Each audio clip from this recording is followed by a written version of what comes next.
How are you doing? Well, not so happy. Because yesterday the rain itself came unannounced into the neighborhood and it wreaked a lot of havoc. Yesterday, there was unnecessary traffic, there was unnecessary flood, needless flood, and the questions on the minds is that why do we have little rains and big floods? That's the question, and that's the question I want to ask this morning. Why do we have little rains every now and then and we have big floods? And good morning, fellow Ghanaians, by the way. Yesterday it rained, and it didn't rain for so long, but we all saw the effects of the rains. And the key question on my mind this morning is, why can't we be left alone with the floods? Because when it rains in Israel, they are happy. They are happy because they are able to, save the water. They are happy to harvest the water. When it rains here, the people have their hearts in their mouths. When it rains in Ghana, when it starts, the clouds start gathering, apart from my neighbor who gets excited, there are people who have their hearts in their mouths throughout the time the rain will be on. And I'm asking myself, why is it that when the clouds gather, it starts to rain, everybody seems scared, agitated, apart from a few persons who live in areas that they know these are high grounds. We know that Accra, by its topology, is a low-lying area. And we've said it. And I say, on June 3, 2015, when the field flood and fire disaster happened at the Kwame Nkrumah Circle, I was there. I used to work with another network. I was there. I had occasion to interview then candidate Nana Addo Dankwa Akufo-Addo. I spoke with President John Dramani Mahama. I spoke with Honorable Zaneto. She was now then aspiring. I spoke with Honorable Ahmed Arthur. So many other people, Samia Yaban Nkrumah, all of them. They made statements. 2015.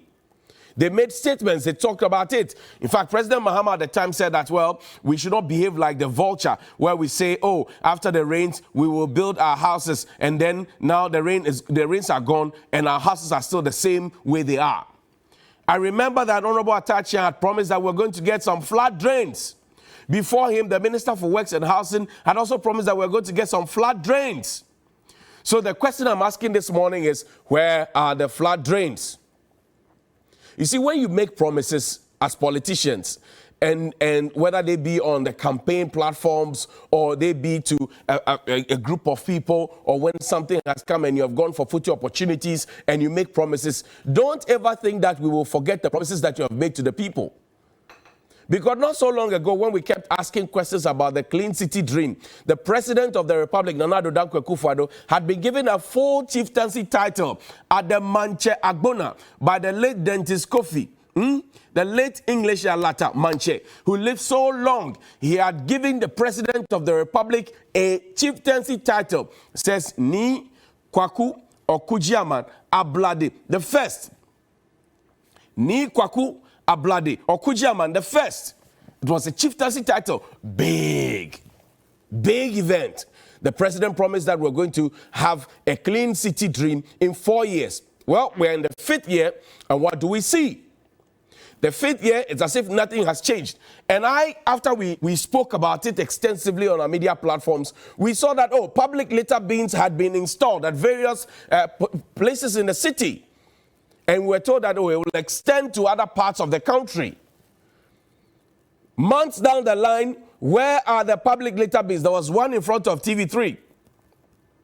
There was, and I even complained that, well, for most places, the public litter bins had been put right by the street, not on the pavements where people walk. So, for example, if you were on the Ring Road Central from GBC, Prudential Bank, all the way to Nkrumah Circle, you find them on the streets, and you don't expect people to be walking on the streets. You expect people to be walking on the pavements.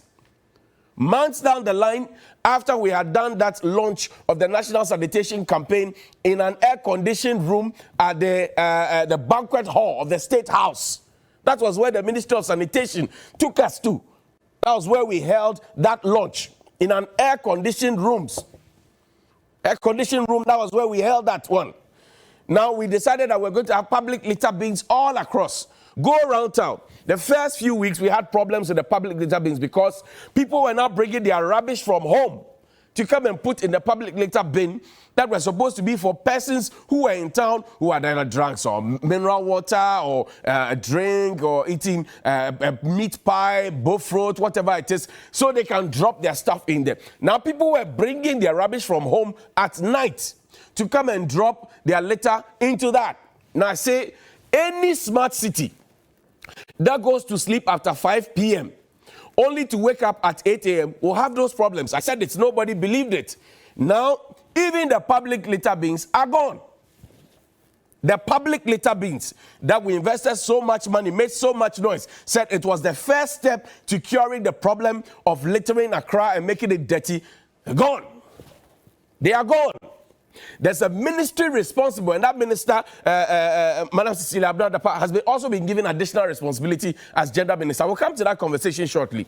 But there is a whole ministry that was created because we wanted to focus on making Accra the cleanest city in Ghana, in fact, the cleanest city. We wanted the garden city of Kumasi to still retain that impressive image that they had, the garden city. Where are they? Where are the litter bins? Why do we still have people sweeping the streets and gathering bola in the heart of the Nkrumah Circle and other major places? Why? Now, for you, the citizens, we keep talking about officialdom. We talk about the authorities. And then we want to ask you a question too this morning. I'm asking you, look at me directly. I'm asking you this question. Why do you litter? Why do you litter? Why are you dirty? Why do you want the city to be filthy? Why do you want the environment to be filthy? And then some of you make that untenable excuse that, oh, well, we pay people to sweep, so people must earn their pay. What kind of logic is that? You are littering, you are throwing rubbish all around the place. And you say, oh, you are littering because it is somebody's job to come and sweep. Who taught you that? Your parents, your teachers, your pastor, your imam, your chief, your linguist, your family elder, they taught you that you should misbehave. Who taught you that? Who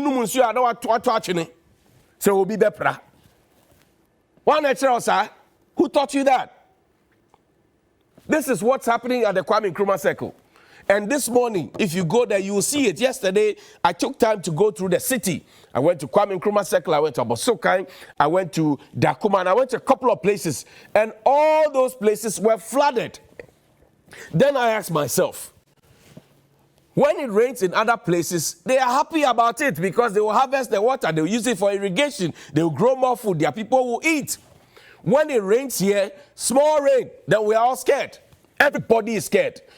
Because yesterday, even though we spoke about housing, we also know that people sleep outside. So yesterday, you will find people, stuck or leaning on walls as if they were lizards. Look at it. Look at it. Shafom, Insionkwa. Look at it. Look at it. Small rain, little rain, big floods. Look at it. Now, there's another point that I want to raise. Complicity of officialdom and authorities. You cannot build in this country if you have not gotten permit from the district assembly. Now lie? You cannot build in this country, no matter how expensive. And yesterday, some of you were saying that, building materials are expensive, so the landlords are excused to charge whatever they want to charge. Now lie. They cannot make all the money at one sitting. They can't make all the profit at one sitting. If people were making all the profits at one sitting, they wouldn't have survived. So that argument is moot. But I'm saying that you cannot build in this country if you have not gotten the tacit approval and authorization from the assemblies. In fact, the assemblies will have to meet. They meet periodically and they will check whether your quantities are okay. They'll check the structural integrity, all of those ones. And then they will give you the permit to say, go and build. And then even when you are building, there's somebody at the assembly supposed to come there, who is supposed to come there to come and monitor and check if you are doing the right thing. If you told them you're going to put up a 2-bedroom house, you're supposed to be sticking to that plan. If ever it changes, you have to go back to them. There's somebody, it's somebody's job. But then what do we find? Because the assembly goes to sleep at 5 p.m. This morning, they will report to work at 8. Okay, maybe because it rained today, you find the assemblies, they will come to work much earlier because the guys at NADMO and all of those people, the works department, they would have to be called in early by the assemblies, and then they will rush in and go and do some work. But then after 5 p.m., they will all go home to go and sleep. 6, 7, 8, 9, 10, 11, 12, 1, 2, 3, 4, 5, 6, 7, 8. When it gets to 8 a.m. and they come back to work, then they will be surprised by people who are built on waterways, because in Accra, people build as quickly as they can. At night, you find people digging and mixing concrete and mortar, and they are building at night. So by morning when the people come, there's a container in place, there's a building that has suddenly come up, it's at lintel level, and they are surprised. All they can do is come and write, stop work, produce permit, and it will have to take 14 days for them to get a court order, for them to be able to come and demolish, which doesn't happen in most cases. So now, people are building the waterways. Bella spoke about dredging of the Odo. We are dredging the Odo. Yes, we are dredging. We are doing very fun. We are dredging the Odo. But what are we doing about other places in the city? That dredging of the Odo, even though it's a good initiative, I think it's a very, very populist mentality and idea and approach to the thing. See, if you want to clean, and if you ask the people who are professionals in that field, they'll tell you, you need a holistic plan. A holistic plan. You have sold all the lands that are supposed to be wetlands, that are supposed to be buffer zones for the water that comes from atop the mountain. You have sold all the lands to rich people. You have sold the lands for people to build. When the water hits there, it comes all the way. You have put pavement blocks and tiles and concrete in your homes. So when it rains, the water doesn't seep into the earth. It bounces off. When it bounces off, where do you want it to go when people are built on waterways?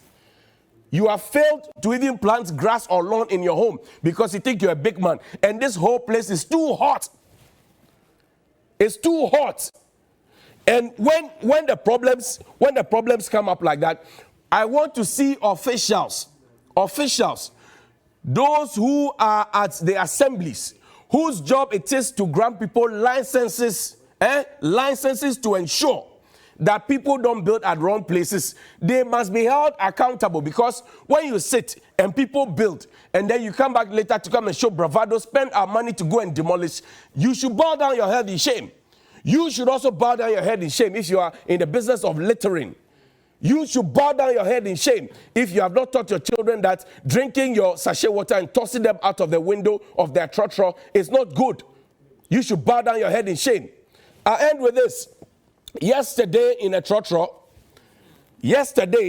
somebody sent me and actually mentioned my name in the video. GPRT and all the transport unions, good morning to you. To our Minister for Transport, good morning to you. I know that you travel outside this country. I know that when you travel, you sit in buses and trains. Show them the video, please.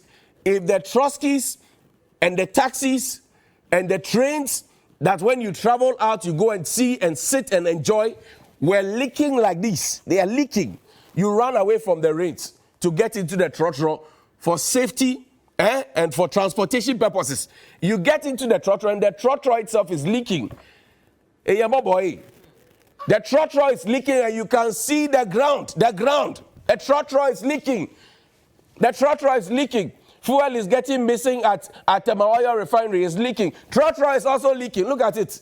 Trotro is leaking. Trotro is leaking. So because people cannot afford taxis and Uber, Bolt, and Yango, and they want to go by trotro, they can't have their own cars, they should be beaten by the rain both outside the trotro and inside the trotro. What kind of country is this?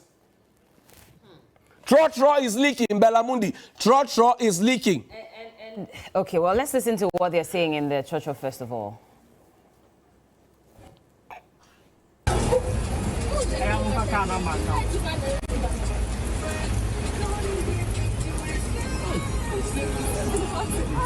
Johnny, you